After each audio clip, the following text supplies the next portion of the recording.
Great, thank you. So Eszter and I have the pleasure to tell you a little bit more about how you could do it. I will kick off with introducing the impact-weighted accounts framework. Then we have a joint slide, and then Eszter will take over from me. So, what is it? And those who know Werner know he's very passionate about the impact-weighted accounts framework. And Hajar even has a hashtag for this quite abstract concept that has made it quite popular on social media. Quite popular. So, the starting point is, as Werner said, we want to go to a society that creates value to people. But we have to realize that we're coming from very, very far. As you know, in 1970, one of the smartest economists, Milton Friedman, said that the social responsibility of business is to increase its profits. And actually that has driven and is still driving large parts of the economy. Perhaps the reports are a bit greener, the package in the supermarket is a bit greener, but at the end of the day, this is still very much what is driving global markets and thus business. Ask Emmanuel Faber.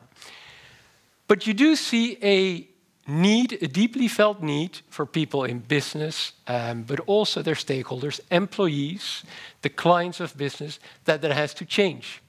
That it's not sufficient to make profits for shareholders, but that you want to create value, true profits for each of your stakeholders, including future generations. Treat the slides kind of as pieces of artwork, as we don't have the time to go over them in detail.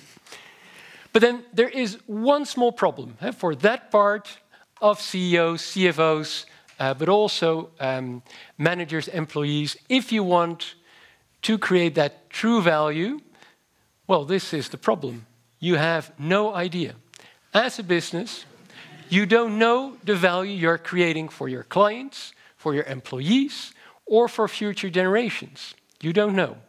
So actually, you're in the dark. Well, our colleagues at the Harvard Business School, they wrote a report and was called Impact-Weighted Financial Accounts, the Missing Piece for the Impact Economy. Well, we dropped the financial, that was too long, but then we thought at the Impact Economy Foundation, we should partner up with those guys. So together with HBS, but also with Rotterdam School of Management, Impact Institute, and Singapore Management University, we bundled the different experiences, real-world experiences of businesses that have done that, into the impact-weighted accounts framework. Hundreds of pages, but you have a specific section if you're a CEO or if you're a technical analyst. So you may wonder, isn't there sufficient data? Because there is a lot. There's a lot of sustainability data, a lot of impact data, and it's increasing by the day. The new CSRD regulation, SFDR, will increase the amount of data, also improve it. However, the problem of all this data is that it's not fit for decision-making. A study by MIT, they said that, well, everybody uses different indicators, but even if they use the same indicators, you cannot compare them. Hey, you have CO2, you have FTEs of child labor, you have water and land, and you cannot really use that for decision. As a result, if you look at the top rating agencies, MSCI, S&P, and the others, their credit ratings correlate 99%. But their sustainability ratings correlate around 0.5, 0.6. So whether a company is doing good or bad depends on which rating agency you do. So, one illustration. This is very brief. You see an impact fund of Goldman Sachs, an impact fund of a Dutch impact investor. They're almost the same. There's, well, the one is 1,000 times larger than the other. But if you would like to compare the returns, the societal returns of these impact funds, you cannot do that because, well, the Goldman Fund does better per dollar invested on CO2, but that's all they report. And the Dutch one, they report on other things like social conditions, so you cannot compare that amongst many other things. So then they've put in a lot of time, but then as an investor, you don't have the information to choose which one is better. So it's not useless, but it is, well, almost useless. So impact-weighted accounts enable businesses and people in businesses to answer the simple question that you need to answer. Is A better than B? Yeah, from an impact perspective, if I want to create value for society. And that is the question that you need to answer, right? Because you are making decisions every day. So why is this important? Well, for the group of decision makers, CEOs, who really want to create true value, and there are quite a few of them, they cannot. So by presenting this, you enable them to take their responsibility, that Pauline has mentioned, to create long-term value creation for the stakeholders in society. So you empower them. But there's another use, because of course there's a large group of leaders, managers, CEOs, CFOs, who kind of feel it, but they're still fumbling, and now they get an easy path, right? Because it's so complicated, because you have CO2 and water and all these regulations, it's all too complex. So in this way, you make the choice very simple for every decision that is relevant. And then you can start your therapy session, because the way it is a therapy session. I don't know who you know Irving Yalom, which is was one of the foremost existential psychologists. And he says that in his sessions he focused on two undeniable truths, and it's not death and taxes, but he said everything fades and alternatives exclude. Yeah? So first, alternatives exclude. If you choose for B, for example, more fossil fuel, then you're not choosing for A, more clean energy.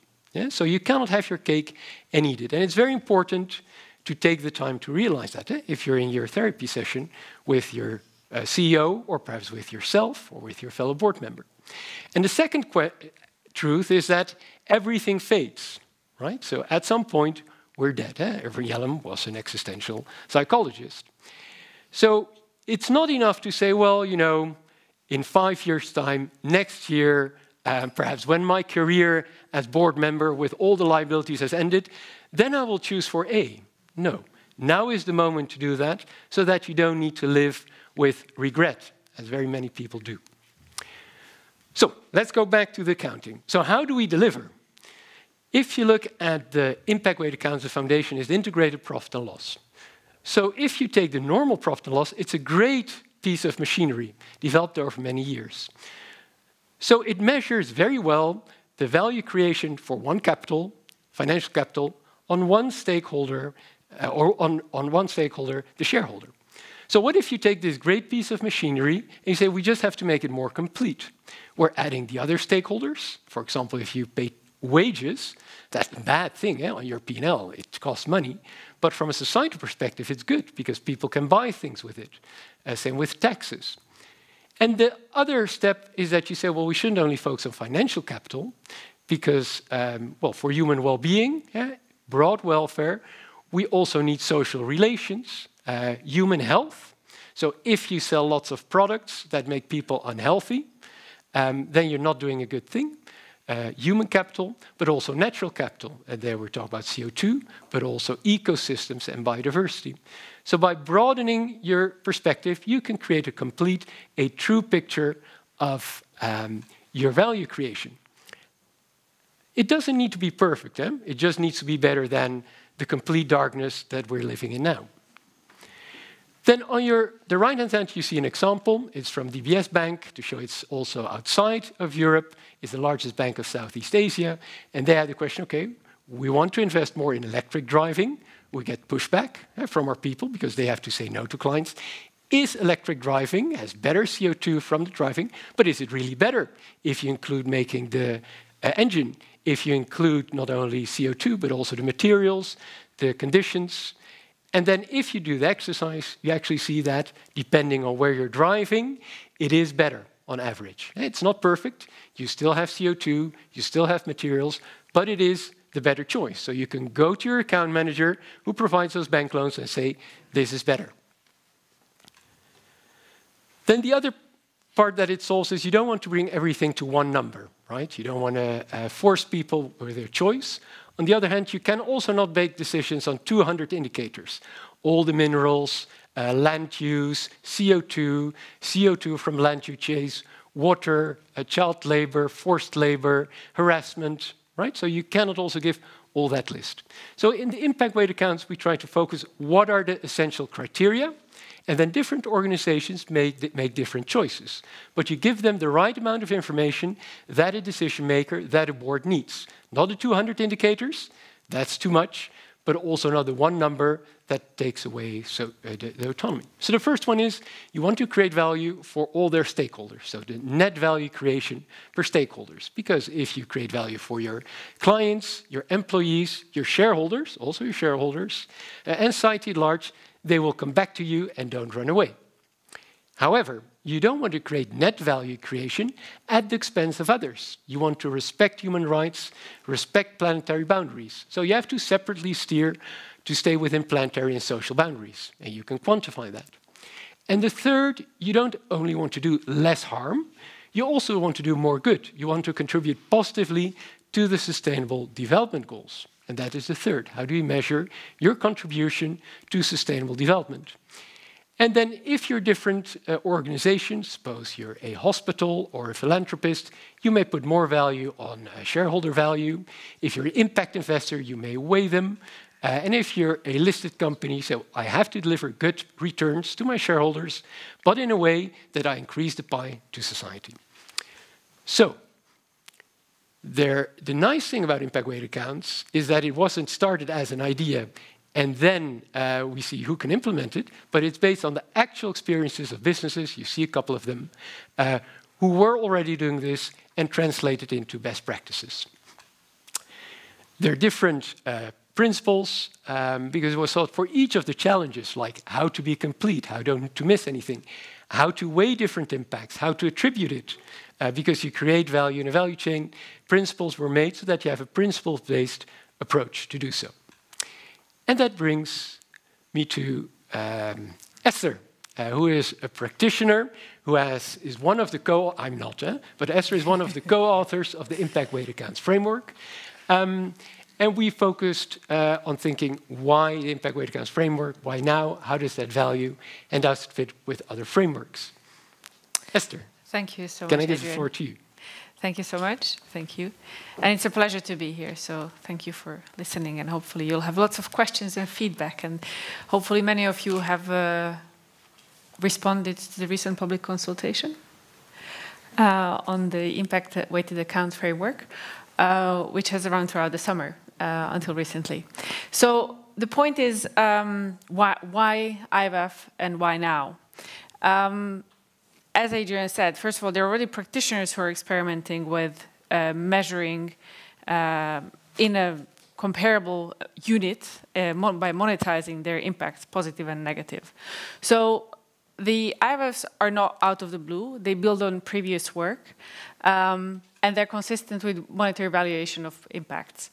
You can also, I think if you've looked at it, and hopefully you will look at it soon, it's about tailoring to your needs, where you are in the journey, how far you can go. We actually had a discussion in the working group recurrently about what's the value of actually companies starting to apply the impact-weighted accounting framework or the principles, and not necessarily publishing a report at the end of the first cycle, but more kind of doing their self-assessment, their learning internally, to build up the momentum and the confidence to then eventually publish it.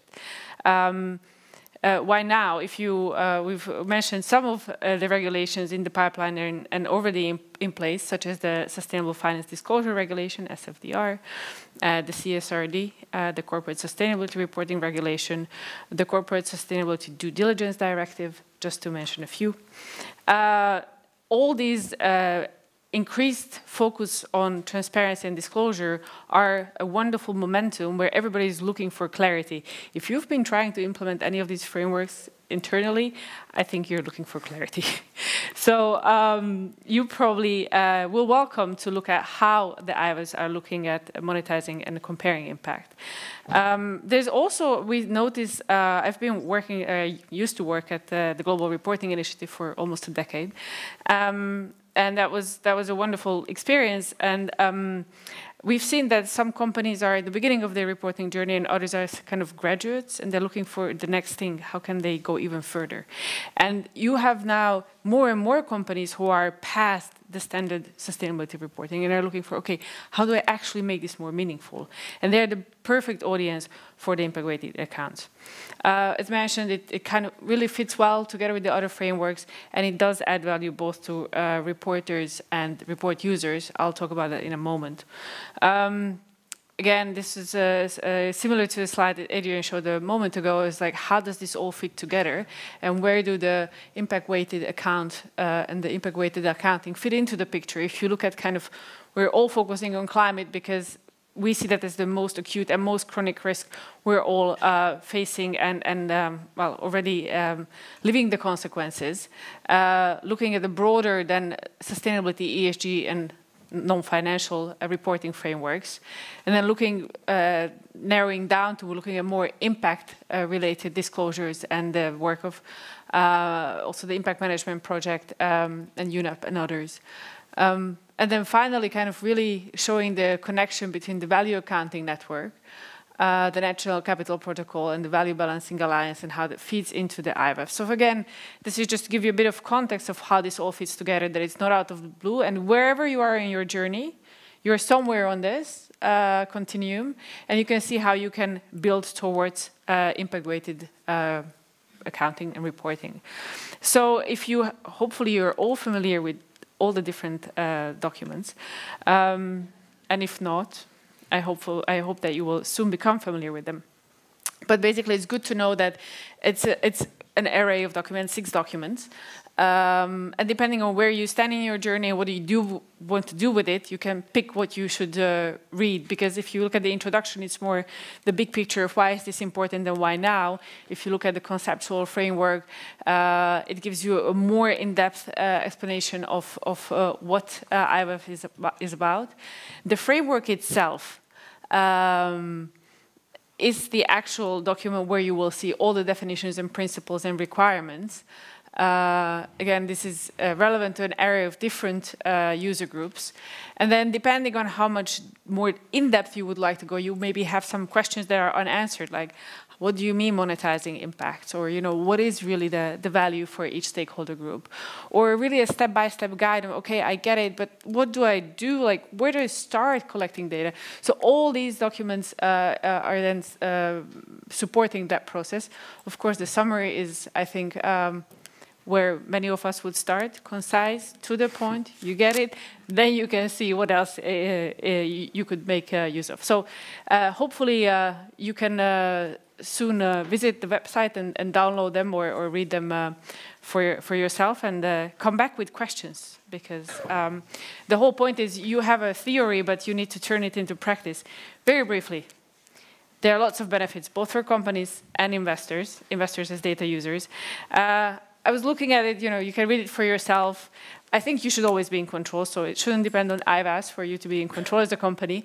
But it's also about integrating into decision-making, being an attractive employer, meeting regulations head-on, and being very transparent on the company side. And on the investor side, well, I work for an asset management company, and we certainly want to know, the companies we invest in, what is their long-term value creation strategy. So increasingly asking for this.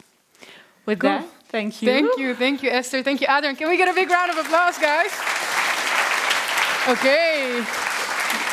We're a bit short on time, but I would like to maybe see if there's a question from the audience. But maybe before I do, can I see hands if people were familiar beforehand with IWF? Can I see some hands? Okay, and now I want to see all those hands. Who read all the documents that Esther asked you about? Because if you didn't, then you need to get out, guys. It's a precondition. But that's good to see. But it's also good to see some people that haven't heard of it before, so that they know now. They can spread the message, spread the gospel. Is there somebody who has a question for either Adrian or Esther in the room? Over there, yes. I will go over with the microphone. Sorry. Coming through. Personeel, as they say. Hi, Sandra Pellegrom. I'm the National Coordinator for the Sustainable Development Goals. So thank you for including those. And I have a question about that. From the government side, what we usually tell in our narrative is that, yes, first and foremost, respect planetary and social and governance barriers. And this is really encaptured in following the OECD guidelines on corporate governance. Secondly, try to contribute positively to more SDGs. And that is your value creation. So my question is, I think it conforms very well with what you're saying, but why are you making a distinction between 1, value creation in society, and 3, contributing to the sustainable development goals? Because from our perspective, I think those are the same, and it would make the framework even more, clear cut, I would say. Okay, thank you for the question. Great question. The reason is we try to be faithful to the SDGs, and there you see that not all value creation is covered by the SDGs. For example, if you pay out salaries in the Netherlands, if people are not below the minimum, that wouldn't contribute to the SDGs. So in this way, we think it is important. Also, salaries in the Netherlands are important, and many other things that do create value. But we can imagine that it's also important to create extra weight to paying salaries to those people who otherwise would be poor. So you can have that extra focus. On the one hand, it matches the SDG indicators. On the other hand, you're also allowed to have that extra distinction between welfare and, in particular, sustainable development. Yep. Okay. The example you mentioned, but I mean, this is legislation in the Netherlands. So can you claim that you're positively contributing value to society if you're just conforming with minimum wage legislation? No. I'm saying that, for example, if you you hire 2 extra employees. I'm a baker. I hire 2 extra employees. Without my employment, they would also have, a living standard. But still, I'm creating value for those employees. Okay. Thank you for the question. Thank you, Adrian, Eszter. Can we get another round of applause for them, guys, please?